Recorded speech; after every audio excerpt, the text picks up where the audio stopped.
ओम शांति। आज 27 जनवरी 2023 की साकार मुरली।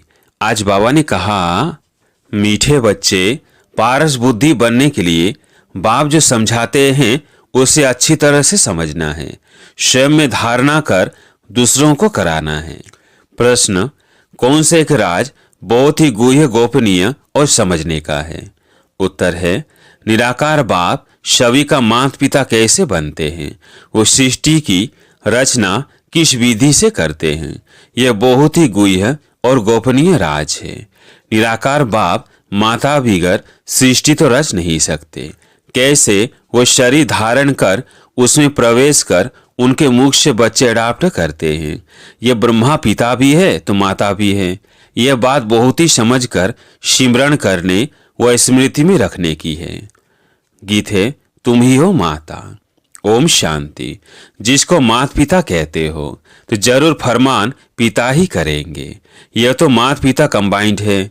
यह बात मनुष्यों के लिए समझना बड़ा डिफिकल्ट है और यही मुख्य बात है समझने की। निराकार परम पिता परमात्मा जिसको पिता कहा जाता है उनको माता भी कहते। यह वंडरफुल बात है। परम पिता परमात्मा मनुष्य सृष्टि रचेगा तो माता जरूर चाहिए। यह बात बड़ी गुह्य है और कोई की बुद्धि में कभी आ ना सके। अब वो है सभी का बाप, माता भी जरूर चाहिए। वो पिता तो है निराकार, फिर माँ किसको रखे? शादी तो नहीं की होगी। यह अति गुह्य गोपनीय समझने की बातें। नए नए तो समझ न सके, पुराने भी मुश्किल समझकर और उस स्मृति में रहते हैं।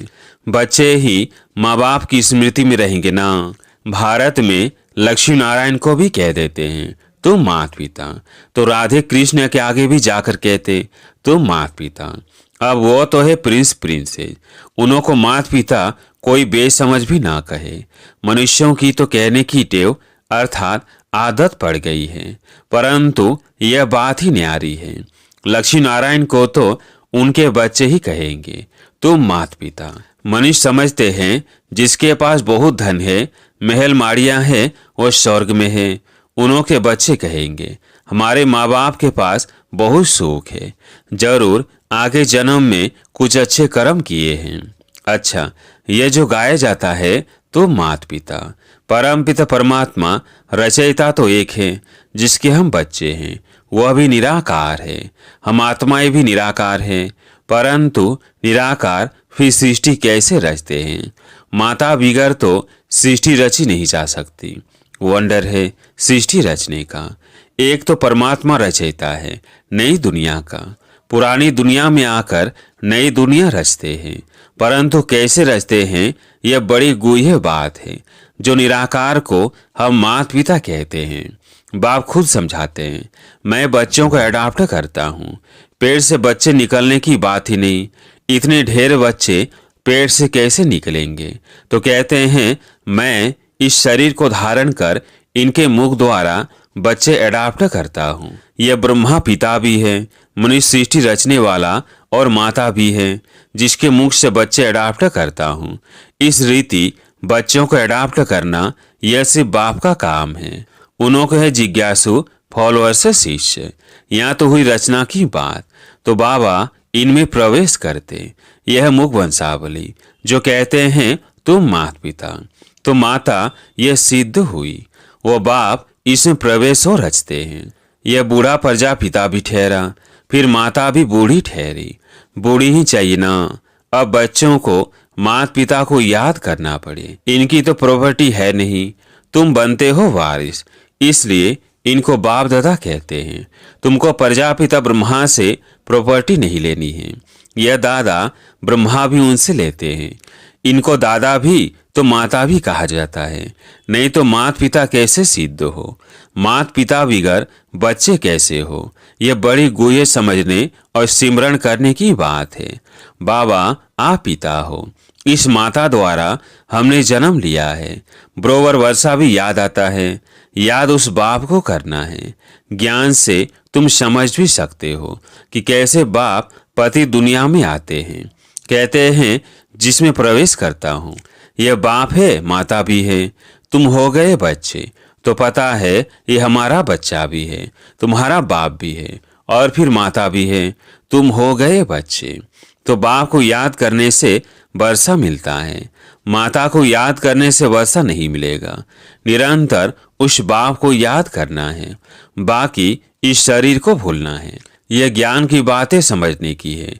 बाप पुरानी दुनिया में आकर नई दुनिया रचते हैं, पुरानी को खलास कर देते हैं, नहीं तो कौन खलास करे। गाया भी हुआ है शंकर द्वारा पुरानी दुनिया का विनाश। यह ड्रामा में नूंद है, इसलिए गायन में भी आता है। तुम बच्चे जानते हो हमारे लिए नई राजधानी बन रही है, विनाश की फूल तैयारियां हैं। तुम इतने ढेर हो, सब राजाई पद पा रहे हो, ऐसने ही अंधश्रद्धा से मान लिया है। कोई ने कहा राम की सीता चुराई गई, सत। कोई भी बात न समझो तो समझने की कोशिश करो, नहीं तो बेसमझ के बेसमझ ही रह जाएंगे। भक्ति मार्ग में तो अल्पकाल का सुख मिलता है, उसका फल उसी जन्म में व दूसरे जन्म में अल्पकाल के लिए मिल जाता है। तीर्थ यात्रा पर जाते हैं, कुछ समय तो पवित्र रहते हैं, पाप नहीं करते, दान पुण्य भी करते हैं। इसको कागविष्टा के समान सुख कहा जाता है। यह तुम बच्चे ही समझ सकते हो, क्योंकि तुम बंदर से बदल मंदिर लायक बने हो। सतयुग में तुम पारस बुद्धि थे, क्योंकि पारसनाथ पारसनाथिनी का राज्य था, सोने के महल थे। अब तो पत्थर ही पत्थर है। पारस बुद्धि से पत्थर बुद्धि कौन बनाते हैं? 5 विकार रूपी रावण। जब सब पत्थर बुद्धि बन पड़ते हैं तब ही फिर पारस बुद्धि बनाने वाला बाप आते हैं। कितना सहज समझ कर समझाते हैं। बीज और झाड़ बाकी डिटेल तो समझाते रहते हैं, समझाते रहेंगे। नटसेल में कहते हैं बाप को याद करो, जिससे वर्षा मिलता है। माता को याद करने की जरूरत नहीं। बाप कहते हैं बच्चे मुझे याद करो, तो जरूर बच्चों ने माता से जन्म लिया होगा। जन्म लिया बाप से वर्षा लेने के लिए, तो इस माता को भी छोड़ो, सब देहधारियों को छोड़ो, क्योंकि अब वर्षा बाप से लेना है।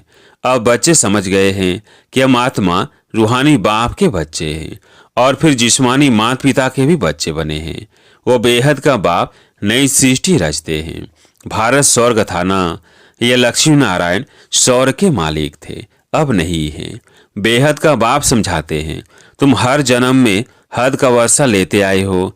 नरक में तो है ही हद का वर्षा, स्वर्ग में हद का वर्षा नहीं कहेंगे, वह है बेहद का वर्षा, क्योंकि बेहद के अर्थात सारी सृष्टि के मालिक हैं और कोई धर्म नहीं है।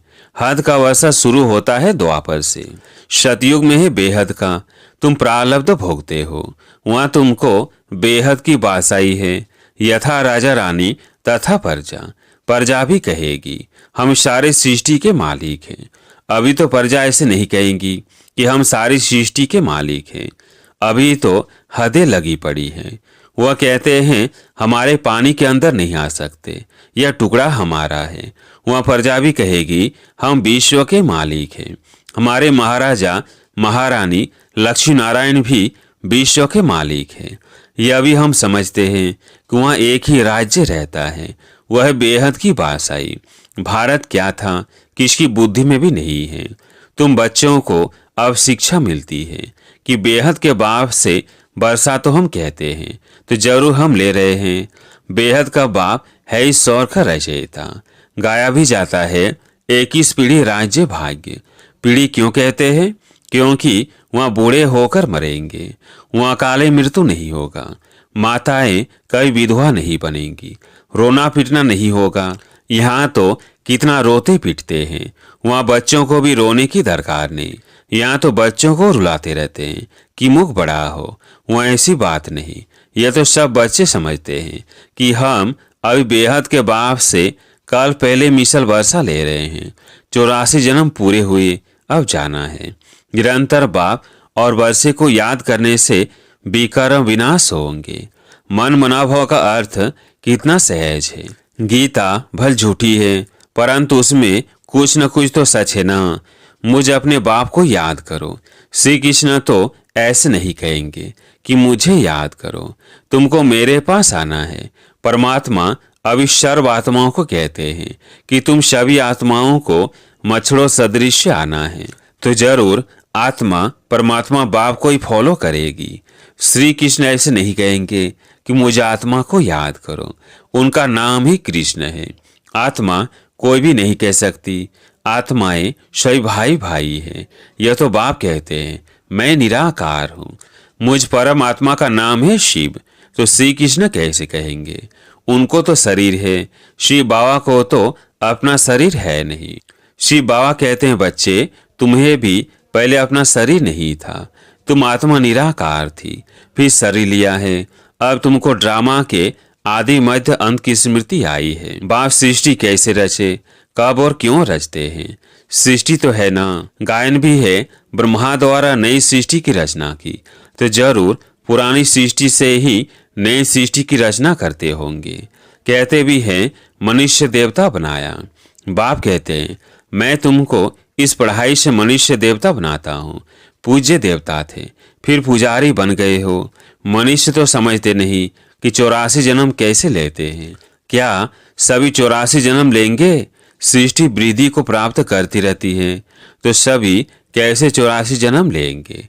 जरूर जो पीछे आएंगे उनके जन्म कम होंगे।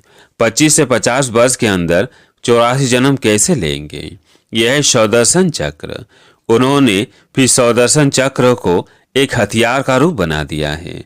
अब तुम आत्माओं को ये स्मृति आई है कि हमने 84 जन्म ऐसे ऐसे भोगे। अभी चक्र पूरा होता है, फिर से ड्रामा को रिपीट करना है।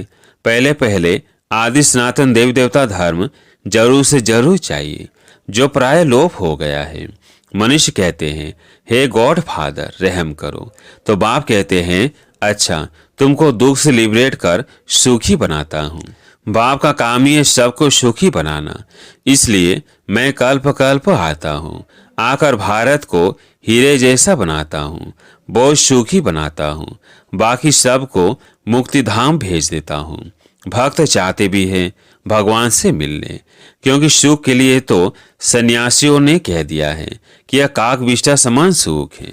और दूसरा फिर कहते इस ड्रामा के खेल में फिर आए ही नहीं, मोक्ष को पाले।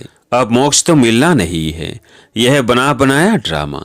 सारे सृष्टि की हिस्ट्री ज्योग्राफी को तुम बच्चे अभी जानते हो कि यह कैसे चक्र लगाती है, जिसको ही सौदर्शन चक्र कहा जाता है।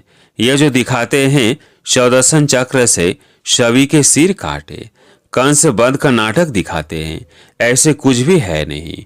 यह हिंसा की बिल्कुल बात ही नहीं, यह तो पढ़ाई है। पढ़ना है, बाप से बरसा लेना है। बाप से बरसा लेने के लिए किसको कत्ल करते हैं क्या? वो होता है हद का वर्षा। यह बेहद के बाप से बेहद का वर्षा लेना। गीता में लड़ाई आदि की कितनी बातें लिख दी है, वह तो कुछ भी है नहीं। पांडवों की लड़ाई वास्तव में कोई के साथ है नहीं, यह तो योग बल से बेहद के बाप से तुम बच्चे वर्षा ले रहे हो, नई दुनिया के लिए। इसमें लड़ाई की कोई बात नहीं। अच्छा, मीठे मीठे सिकिलधे बच्चों प्रति माता पिता बाप दादा का याद प्यार और गुड मॉर्निंग। रूहानी बाप की रूहानी बच्चों को नमस्ते। हम रूहानी बच्चों की रूहानी बाप दादा को याद प्यार गुड मॉर्निंग नमस्ते नमस्ते। धारणा के लिए मुख्य सार। पहला पॉइंट, बाप से 21 पीढ़ी का वर्षा लेने के लिए निरंतर बाप और वर्षे को याद करने का पुरुषार्थ करना है, किसी भी देहधारी को याद नहीं करना है। दूसरा पॉइंट, बुद्धि में सौदर्शन चक्र फिराते रहना है।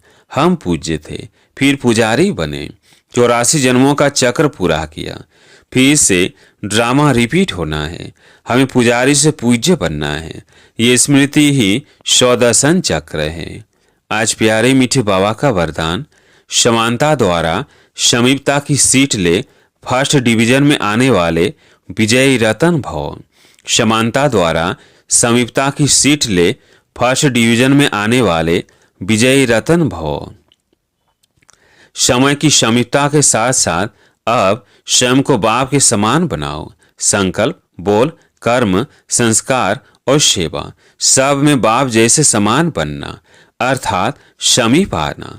हर संकल्प में बाप के साथ का, सहयोग का, स्नेह का अनुभव करो। सदा बाप के साथ और हाथ में हाथ की अनुभूति करो तो फर्स्ट डिवीजन में आ जाएंगे। निरंतर याद और संपूर्ण स्नेह एक बाप से हो तो विजय माला के विजय रतन बन जाएंगे। अभी भी चांस है, टू लेट का बोर्ड नहीं लगा है। आज का स्लोगन है, सुखदाता बन अनेक आत्माओं को दुख अशांति से मुक्त करने की सेवा ही सुखदेव बनना है। सुखदाता बन अनेक आत्माओं को दुख अशांति से मुक्त करने की सेवा ही सुखदेव बनना है। आज का व्यक्ति सारा है, मन की एकाग्रता के लिए सेकंड बाय सेकंड ड्रामा की पटरी पर चलते रहो। जिस रीति से जैसा ड्रामा चल रहा है उसी के साथ साथ मन की स्थिति चलती रहे, जरा भी हिले नहीं। मन अर्थात संकल्प शक्ति को ब्रेक लगाने और मोड़ने की पावर हो। इससे बुद्धि की शक्ति व्यर्थ नहीं जाएगी, एनर्जी जमा होगी। जितना मन बुद्धि की शक्ति जमा होगी उतना परखने व निर्णय करने की शक्ति बढ़ेगी। अच्छा, ओम शांति।